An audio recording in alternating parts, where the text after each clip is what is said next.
नमस्कार, अस्सलाम वालेकुम, सत श्री अकाल। मैं हूं अख्तर हुसैन। आज फिर हम बात करेंगे उस खतरनाक, मैं तो उसे आतंकवादी कहता हूं, जिसका नाम है विकास दुबे, जिसके द्वारा हमारे उत्तर प्रदेश पुलिस के 8 जवानों को जो है बड़ी क्रूरता से मारा गया। यहाँ तक कि कुल्हाड़ी से उनको काटने की भी कोशिश की गई। इतनी दर्दनाक घटना को अंजाम दिया इस अपराधी ने, जिसका नाम है विकास दुबे। विकास दुबे यूपी से चल करके उज्जैन पहुंचा महाकाल के मंदिर, और महाकाल के मंदिर में दर्शन करने के बाद जो है पुलिस ने उसे गिरफ्तार कर लिया। इससे पहले उज्जैन पुलिस उसको यूपी पुलिस के हवाले करे, वो लेके वहां से निकलते। आइए सबसे पहले हम सुनवाते हैं उज्जैन के एएसपी का एक छोटा सा क्लिप, आप गौर से देखिए।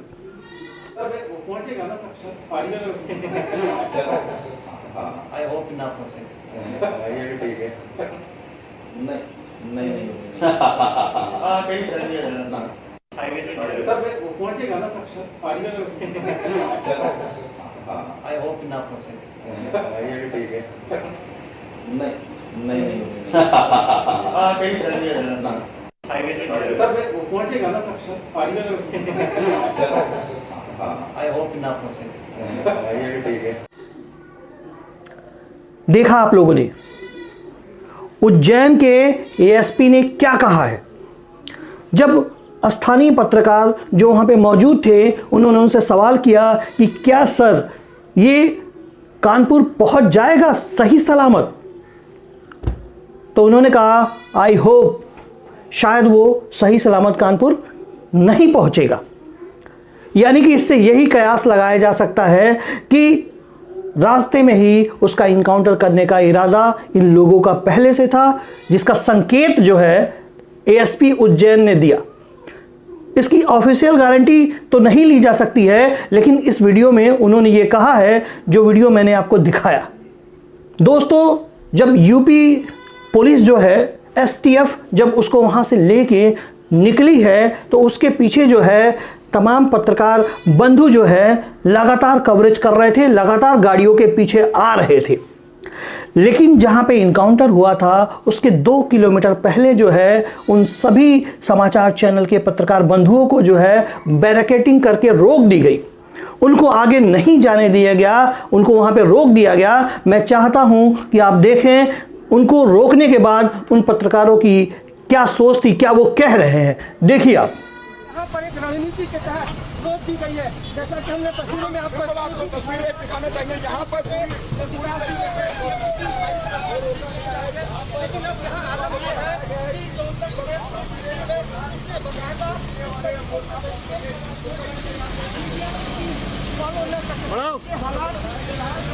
लेकिन बड़ी खबर यही है कि कुख्यात विकास दुबे उसको लेकर रोका जाए। यहाँ पे कानपुर पहुंच चुकी है और कानपुर पहुंचने में बस 5 से 6 मिनट है। और अब बताया जा रहा है कि लगभग 10 बजे के दरमियान कोर्ट में पेश करेगी। जो बात है उसको कोर्ट में चेकिंग की जा रही है।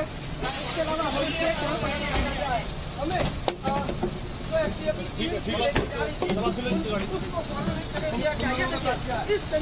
मीडिया कर्मियों की गाड़ी को जो है वहां पे बैरिकेडिंग करके रोक दिया गया, और यूपी पुलिस का कारवां जो है विकास दुबे को लेकर के बहुत तेजी से कानपुर की तरफ आगे बढ़ा।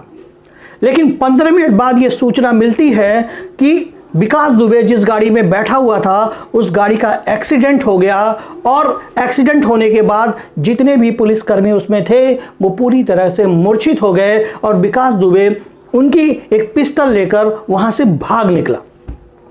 200 मीटर दूरी भागकर वो गया तो यूपी पुलिस ने उसको घेर लिया, उसको सरेंडर करने के लिए उन्होंने कहा।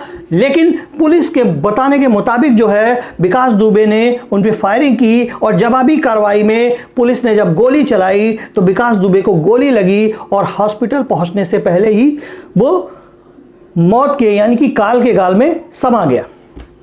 सवाल ये पैदा होता है कि विकास दुबे, जिसके दोनों पैरों में राड पड़ा हुआ है, वो बहुत तेजी से दौड़ नहीं सकता, तो 200 मीटर की दौड़ लगा के भागा कैसे?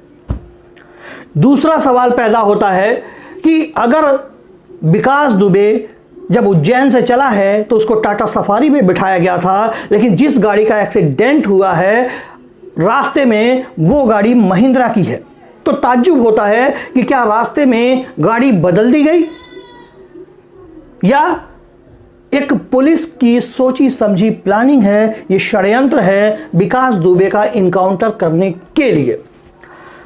मैं अपनी बातें आगे आपको और बताऊंगा, लेकिन आइए कुछ स्थानीय लोगों से मैं आपको मिलवाता हूं जो वहां आसपास के रहने वाले हैं। आप उनकी बात सुनिए। अब विकास बीच में बैठा है तो कैसे भाग जाएगा? शीशा तोड़ के हैं? कैसे भाग जाएगा? उसको तो खोल के खिड़की कांच तोड़ा गया, इसके बाद भगाया गया, इसके बाद काउंटर किया गया उसका। भगाया नहीं गया, उसको लेके घसीट के लेके गए। अरे वो तो कुछ किया, भगाया गया कि नहीं भगाया गया उसको? हैं? तभी काउंटर वहाँ किया गया है। बस इतने बोलेंगे भाई साहब। सरकार तो गिर जाती। ये जो मामला हुआ है, ये एनकाउंटर हुआ है, इसमें कितनी सच्चाई है? कुछ भी सच्चाई नहीं है, एक सोची समझी साजिश के तहत हुआ है, पूरा खेल हुआ है इसमें। कैसा, किस टाइप का खेल सर? खेल इस तरीके से हुआ है कि बड़े बड़े लोग इसमें इन्वॉल्व थे, बड़े बड़े पॉलिटिशियन, बिजनेसमैन सब इन्वॉल्व थे इसमें। उसको फंसा के मारा गया है। नहीं पहले नहीं मार पाए, पूरी यूपी की पुलिस लगी रही, क्यों नहीं मार पाए उसको? ना ढूंढ पाए। जो उसने किया गलत किया, लेकिन पुलिस का काम थोड़ी ना कि किसी को मार देना। ये काम है कोर्ट का। ये कोर्ट इसलिए नहीं बनाई गई है कि मतलब पुलिस जाके किसी को भी मार देगी। ये काम है कोर्ट का। उसको कोर्ट में पेश करते, जैसा भी होता कोर्ट अपना देखती। और मीडिया और पब्लिक सब अपने अपने हिसाब से नेता लोग मिला के बोलते हैं, उसको लिखाते हैं। ये होता है, इसमें बहुत लंबा खेल है। अच्छा वीर, ये सुबह क्या घटना हुई है? सुबह 6 बजा था, हमने छत पर से देखा था तो आवाज़ आ रही थी। हमने सोचा कि टायर फट रहा है, उसी तरह की आवाज़ आ रही, तो हमने वो छत पर से चढ़ के देखा तो बीच में गाड़ियाँ लगी थी। हमने सोचा कि गाड़ियाँ फिर पलटा रही थी, पलटा दिया था गाड़ी, और फिर वो उधर दौड़ा के मारा था। कैसे पलटाई गई? अब ये नहीं देख पाए थे, बीच में ट्रक खड़ा कर दिया था। बीच में ट्रक खड़ा कर दिया गया रास्ते पे? हाँ। अच्छा, फिर उसके बाद क्या हुआ? फिर उसके बाद आए तो काफ़ी भीड़ लग गई थी। पे सर जो भी हमने लोगों ने आवाज़ सुनी है वो गोलियों की सुनी थी। अच्छा, जी। तो और गाड़ी का एक्सीडेंट भी हुआ है क्या? गाड़ी का कोई एक्सीडेंट वगैरह नहीं हुआ। आप जब आ रहे थे तो आपने किस चीज़ की आवाज़ सुनी? हम लोगों ने खाली गोलियों की आवाज़ सुनी थी, और जब हम लोग देखने आ रहे थे तो पुलिस वालों ने हम लोगों को भगा दिया था। सुना आप लोगों ने, ये चश्मदीद गवाह थे जो वहाँ आसपास में रहते थे। उन्होंने बताया कि छत पर मैं खड़ा था और तेज़ आवाज़ टायर फटने के आए। जब मैंने मुड़ के देखा तो वहाँ पे गाड़ियों को पलटा जा रहा था, और जब पूछा गया कि क्या आपने गाड़ी को पलटते हुए देखा, तो उसने कहा कि दोनों तरफ जो है ट्रक लगा दिए गए थे, कोई दिखाई नहीं दे रहा था। यानी कि जो गाड़ी एक्सीडेंट होने की बात कही जा रही है पुलिस की तरफ से, वो बिल्कुल सोची समझी प्लानिंग के तहत खुद पलटा गया। अगर खुद नहीं पलटा होता तो आप लोग मुझे एक बात बता दीजिए कि उस गाड़ी में अगर विकास दुबे बैठा था और बाकी पुलिस के जवान बैठे थे, वो लोग मूर्छित हुए, विकास दुबे आखिर मूर्छित क्यों नहीं हुआ? और अफसोस इस बात की है कि हर बार जब भी कुछ होता है तो या तो गाड़ियों के टायर पंचर हो जाते हैं, या गाड़ी का एक्सीडेंट हो जाता है और पुलिस डिपार्टमेंट के लोग मूर्छित हो जाते हैं और अपराधी हथियार लेकर भाग जाता है। आखिर ऐसा क्यों होता है? क्या आपको ये फिल्मी स्टोरी नहीं लगती? क्या आपको बनी बनाई स्क्रिप्ट नहीं लगती? चलिए आगे बढ़ते हैं। पुलिस पार्टी जो बिल्कुल साथ साथ चल रही थी, एक दूसरे के हमकदम चल रही थी, तो जब एक्सीडेंट हुआ तो उस गाड़ी से दूसरी पुलिस की गाड़ी की दूरी कितनी थी? उनको आने में इतना समय आखिर क्यों लग गया कि वो 200 मीटर तक भाग गया? क्या यह सोचने का विषय नहीं है? अगर यह सोचने का विषय है तो मैं आपको एक बात और बता दूं कि विकास दुबे के दोनों पैरों में राड पड़े हुए थे। वो दौड़ नहीं सकता था और बहुत तेज चल भी नहीं सकता था। यानी कि अगर वो दौड़ नहीं सकता, वो चल नहीं सकता, तो पुलिस हकीकत में बिल्कुल कहानी बना रही है उस व्यक्ति के बारे में जिसका नाम विकास दुबे है। और पुलिस ने सोची समझी प्लानिंग के तहत जो है विकास दुबे का इनकाउंटर किया है। अगर वो भाग रहा था तो उसके पीठ पे गोली लगनी चाहिए, लेकिन डॉक्टर के मेडिकल रिपोर्ट के हिसाब से बताया जा रहा है कि विकास दुबे के सीने में 3 गोलियां लगी हैं, एक पेट में लगा है, लेकिन जब उसको हॉस्पिटल ले जाया गया तो डॉक्टर ने उसे मृतक घोषित कर दिया। ये सोची समझी प्लानिंग थी उत्तर प्रदेश पुलिस की विकास दुबे का इनकाउंटर करने का। अब मैं जो बात आप लोगों से कहने जा रहा हूं, ये मैं पूरी जिम्मेदारी के साथ कहता हूं और आप सभी को पता होना चाहिए कि भारत एक लोकतांत्रिक देश है। हमारे वहां जो है कानून व्यवस्था है, हमारे वहाँ हाई कोर्ट है, सुप्रीम कोर्ट है, हमारे वहाँ जजेस हैं, हम न्याय पे भरोसा करने वाले लोग हैं। हमारे वहाँ पुलिस को सिर्फ इतना अधिकार है कि पुलिस उसको गिरफ्तार करे और उसको कोर्ट में पेश करे, लेकिन विकास दुबे को कोर्ट में पेश करने की बजाय पुलिस ने खुलेआम उसका इनकाउंटर कर दिया। ये इनकाउंटर सवाल नहीं पैदा करता? मेरे मन में तो सवाल है, क्योंकि आप लोगों को पता होना चाहिए जिन 8 पुलिस वालों की हत्या हुई थी, उन हत्या की साजिश रचने वाले जो विकास दुबे थे, उनका सहयोग करने वाले भी पुलिस वाले थे जिन्होंने मुखबिरी की थी पुलिस की ही।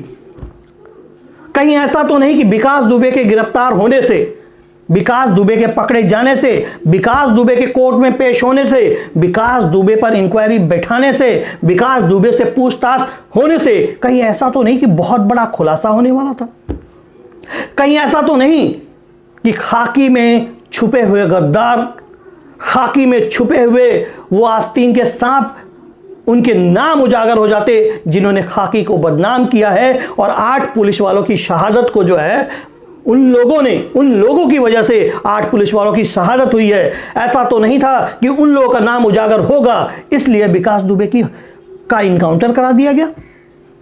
और सबसे अहम बात, खाकी और खादी का बड़ा गहरा रिश्ता है और माफियाओं का खाकी का और खादी का चोली दामन का रिश्ता है। हमारे दिमाग में तो ये आ रहा है कि खाकी के लोगों का नाम उजागर होता, सैकड़ों की तादाद में पुलिस और उससे डिपार्टमेंट के बड़े अफसरों का नाम उजागर होता और पुलिस डिपार्टमेंट बुरी तरीके से शर्मिंदा होती, इसलिए विकास दुबे का इनकाउंटर कर दिया गया। लेकिन एक सवाल और पैदा होता है, ये सफेद पोश जिन्हें हम नेता कहते हैं, गुंडे पालना उनकी फितरत है, उनकी शान है और जब तक ज़रूरत होती है उनका इस्तेमाल करते हैं और जब ज़रूरत ख़त्म हो जाती है तो विकास दुबे की तरह उनका इनकाउंटर हो जाता है। अगर वो जिंदा होता, अगर कानूनी प्रक्रिया के तहत उससे पूछताछ होती, अगर उसको कोर्ट में पेश किया जाता तो मुझे उम्मीद थी कि बहुत बड़ी तादाद में ये सफ़ेद पोश नेताओं के नाम उजागर होते और दुनिया तमाशा देखती कि इन नेताओं ने ही विकास दुबे जैसे लोगों को फलने फूलने के लिए छोड़ा हुआ था। लेकिन अफसोस की बात, जिनकी रातों की नींद उड़ी हुई थी, जो सो नहीं पाते थे, ठीक से खा नहीं पाते थे, चाहे वो खाकी के थे या खादी के थे, विकास दुबे का इनकाउंटर होने के बाद सुकून की नींद आई उनको। लेकिन एक सवाल पैदा हुआ हमारी कानून व्यवस्था पर, एक सवाल पैदा हुआ हमारी जुडिशरी पे जो है, पुलिस को क्या विश्वास नहीं है? क्या उसको विकास दुबे को कानून के हवाले नहीं करना चाहिए था? क्या उसको विकास दुबे को कोर्ट में नहीं पेश करना चाहिए था? हम सभी चाहते थे कि विकास दुबे की मौत हो, हम सभी चाहते थे कि विकास दुबे को जो है कानूनी तौर से फांसी की सजा दी जाए और सबसे पहले फांसी की मांग करने वाला मैं हूं कि उसको कोर्ट में पेश किया जाए और अदालत उसको फांसी की सजा दे। भारत का हर नागरिक जो है गर्व करता है ऐसे फैसले पर और 8 पुलिस वालों की शहादत जो है वो जाया नहीं जाती। लेकिन मुझे अब लगता है कि 8 पुलिस वालों की शहादत वो जाया चली जाएगी, उनके गुनहगार बच जाएंगे और फिर से पुलिस डिपार्टमेंट के लोग जो है इस तरह के लोगों को पनपने का मौका देंगे, उनको पालेंगे और ये सफ़ेद पोश नेता उनकी सरपरस्ती करेंगे क्योंकि उनको पता है कि अब उनका कोई बाल भी बाका नहीं कर सकता। मैं आप सभी भारतवासियों से एक निवेदन करूंगा, एक गुजारिश करूंगा, हमारा सिस्टम, हमारा कानून, हमारा कोर्ट, हम सब उस पर आस्था रखते हैं, हमारे संविधान के हिसाब से हम जीना और चलना चाहते हैं। संवैधानिक तरीके से इसको सजा होनी चाहिए थी, लेकिन इसका इनकाउंटर हो गया। उसकी मौत लाजमी थी, ज़रूरी थी और सबकी इच्छा थी कि वो मरे, लेकिन इस तरीके से नहीं, जिस तरीके से हमारा कोर्ट उसे सजा देता फांसी की, उस तरीके से, ताकि दोबारा कोई अपराधी जो है इस तरह का अपराध करने की ना सोचता। उन 8 पुलिस वालों के परिवारों के लोगों से मेरी जो है बहुत दिली मोहब्बत है। मैं ये दुआ करूंगा कि उनके परिवार के लोगों को सांत्वना मिले और इस वीडियो को आप ज़्यादा से ज़्यादा शेयर करें और हमारे चैनल को सब्सक्राइब करें और सच्ची और अच्छी खबरें देखने के लिए हमें एक बार ज़रूर लाइक करें। अखिल भारतीय एनजीओ महामंच के साथ मोहम्मद अख्तर हुसैन, एक भारत नेक भारत, जय हिंद जय भारत।